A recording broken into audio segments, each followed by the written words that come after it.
Bonjour les élèves.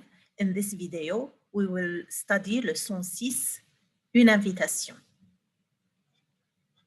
Let me start by sharing my screen.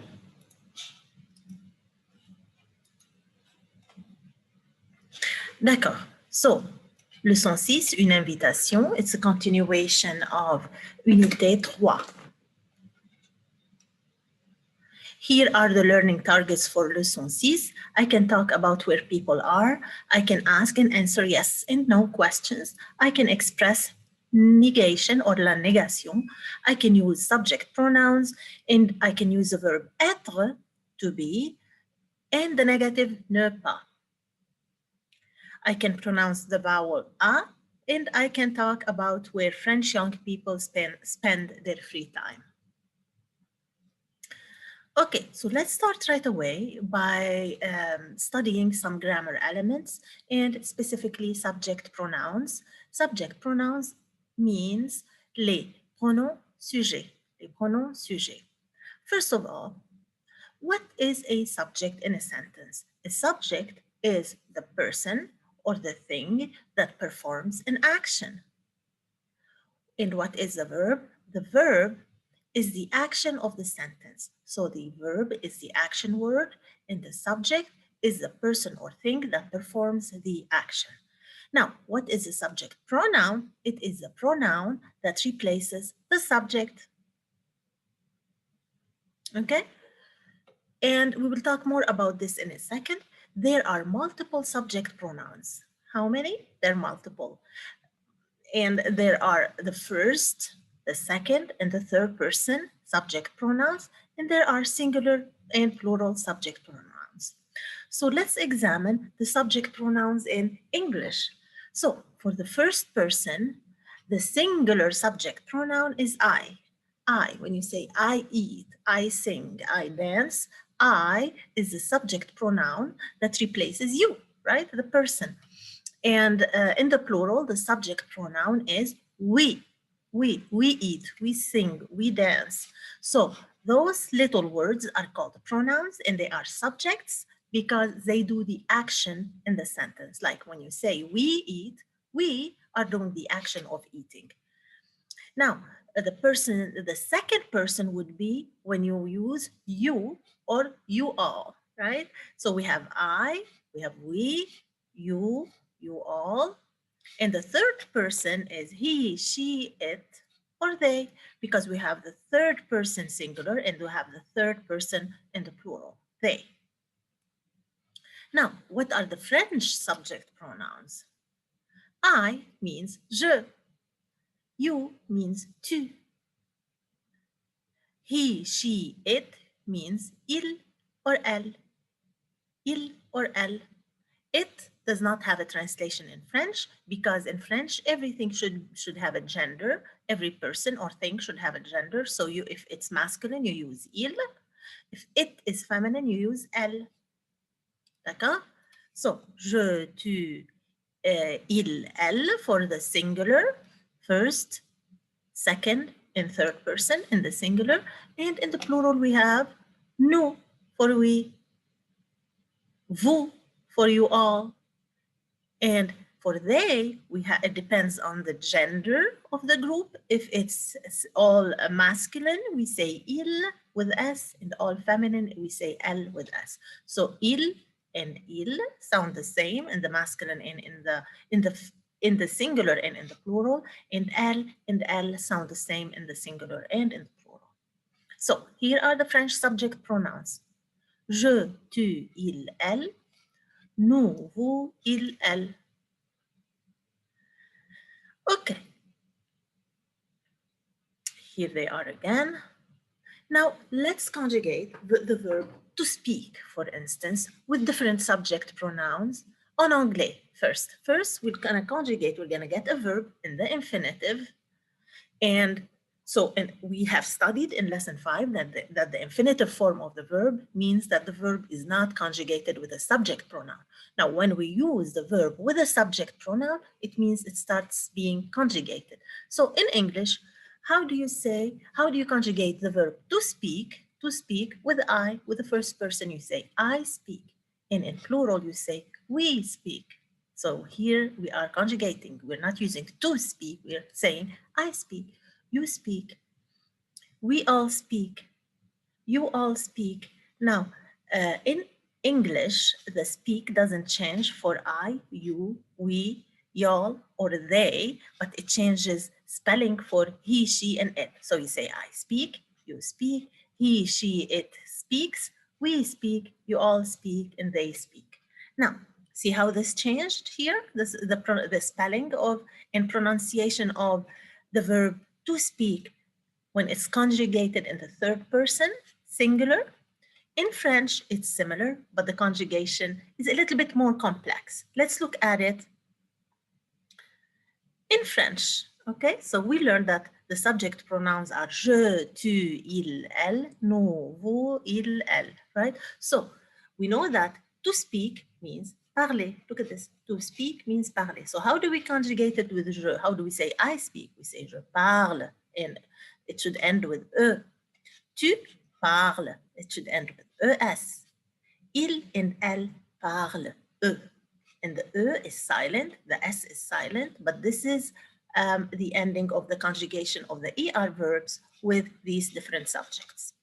So to say we all speak, we say nous parlons, nous parlons. You all speak, vous parlez, and they speak, ils parlent if the group is masculine, and elles parlent if the group is feminine. So, répétons. Je parle, tu parles, il, elle parlent, nous parlons, vous parlez, il et elle parlent.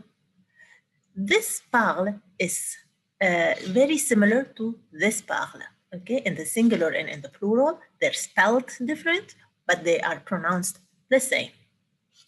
Okay. Now let's look at some more information about the French subject pronouns.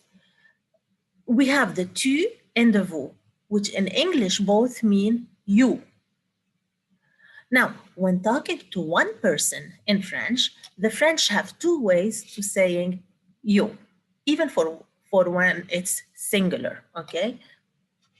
Tu is informal, and it's used to talk to someone your own age or younger, or a member of your family, while vous is formal and is used when talking to anyone else to show respect, like monsieur, madame, mademoiselle. And we all know that vous could also be you all, which is plural. But in this case, we're observing or studying how to use both tu and vous for the singular. Now, let's look at il or elle. When do we use il and when we use elle for plural? So the S is silent, right? Il and elle both mean they. And the French have two ways of saying they. It refers to two or more males. Il refers to two or more males or to a mixed group of males and females. Well, elle refers to two or more females. D'accord? Now, we're gonna look at one more verb, which is the verb être. Nouveau verbe means a new verb, être. Être means to be. The facts about être.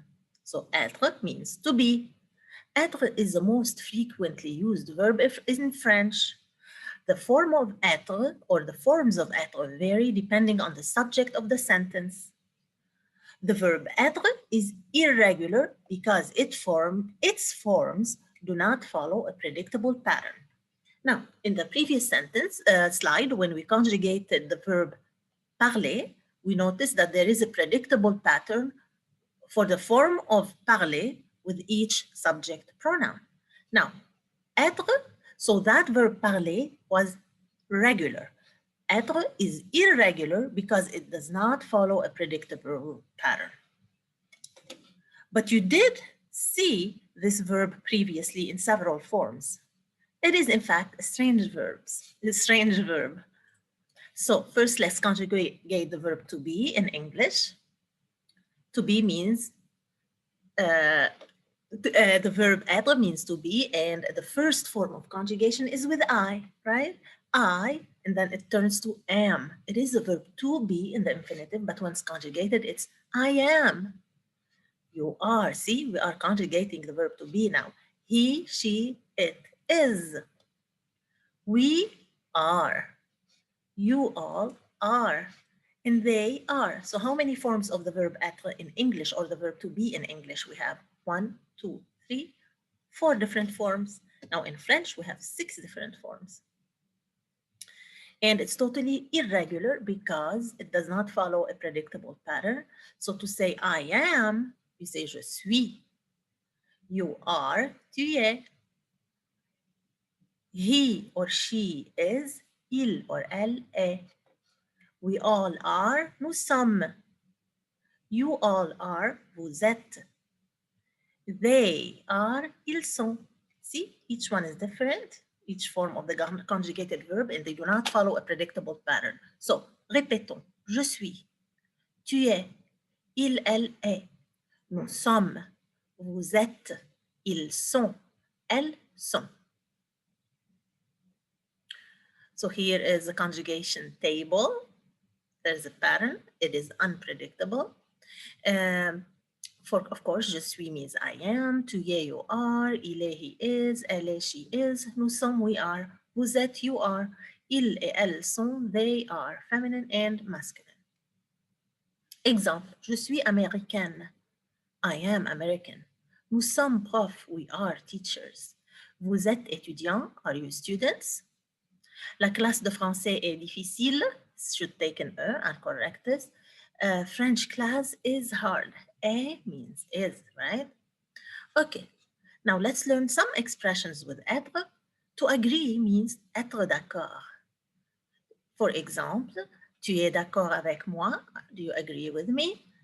Or oui, je suis d'accord is the answer. Yes, I am in agreement. So notice here we conjugated it. Tu es, je suis. Okay? Now, we're going to continue with learning some new vocab that is useful and that we were going to incorporate in our sentences. Où means where with accent grave, and we've learned this. Well, without accent grave, it means or. With accent, it means where. Ici means here. Là means there. Là-bas, over there. À Paris, in Paris. En classe, in class. En ville, in town. En vacances, on vacation. En France, in France. Au café, au restaurant. Au cinéma. And à la maison, at home. Okay, so the translations are there. I'll say them one more time. Ici, là, là-bas, à Paris, en classe, en ville, en vacances, en France, au café, au restaurant, au cinéma, à la maison. So please pause and repeat when you need to. So let's look at the yes and no questions. So let's look at a statement and how it sounds like. In French, this is how we read the sentence, and notice the inflection of my voice. Stéphanie est ici. Stéphanie est ici. This is a statement. Or, tu es français. Or, Marc et Paul sont au café. Tu veux jouer au foot. Now, let's listen to the same questions when there is a question form, or the same sentences when there is a question. Notice the inflection of the voice goes up. Est-ce que Stéphanie est ici? Est-ce que tu es français? Est-ce que Marc et Paul sont au café? Est-ce que tu veux jouer au foot? And notice the construction of the yes or no questions. We start with est-ce que plus statement. So we had the statement here, Stéphanie est ici, Stéphanie est ici. And we added est-ce que plus the statement to have a question, and it turns to, est-ce que Stéphanie est ici? And of course, if est-ce que is followed by a vowel, we have to drop the E and add apostrophe, like in the last sentence on the slide, est-ce que plus vowel sound. Okay, so we spoke about this. I'm just gonna add that when you expect someone to agree with you, you add n'est-ce pas. N'est-ce pas means, isn't it so? At the end of the sentence, like this. Tu aimes parler français, n'est-ce pas? So we have a statement and then it's followed by a question. So the inflection should go, est-ce que tu aimes parler français, n'est-ce pas? So how do we answer a yes or no question? We can use oui, or mais oui, or bien sûr, peut-être, peut-être, non, mais non. And one more thing we're gonna look at is la négation. We already started seeing ne and pas that mean not, and we put ne or an apostrophe if the verb starts with a vowel around the verb. So we call it the sandwich. The negation makes a sandwich, the ne and pas sandwich the verb. Okay.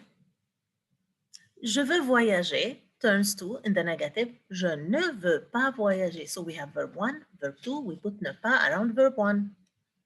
See, verb 1 and verb 2. Ne pas goes around the first verb. I do not want to travel. J'aime les chiens. Here we have, this is a verb. So we put ne pas around the conjugated verb. Je n'aime pas les chiens. Nous sommes en classe. So some is the verb and ne pas goes around some. Nous ne sommes pas en classe. And here is the formula, subject plus ne or an apostrophe plus verb plus pas plus rest of the sentence. So one more list of mots très utiles, useful words. A means at or in. De or des apostrophe means from or of. Et means and. Ou or avec, with, pour, for, mais, but. Exemple, je suis de Dallas. Le match de tennis est à midi. Anne et Guy sont d'Austin. Qui est-ce, Paul ou Gaston? Who is it, Paul or Gaston? Il est avec moi. Tu veux travailler pour ta mère? Do you want to work for your mom? Je suis français, mais j'habite à Dallas. I'm French, but I live in Dallas.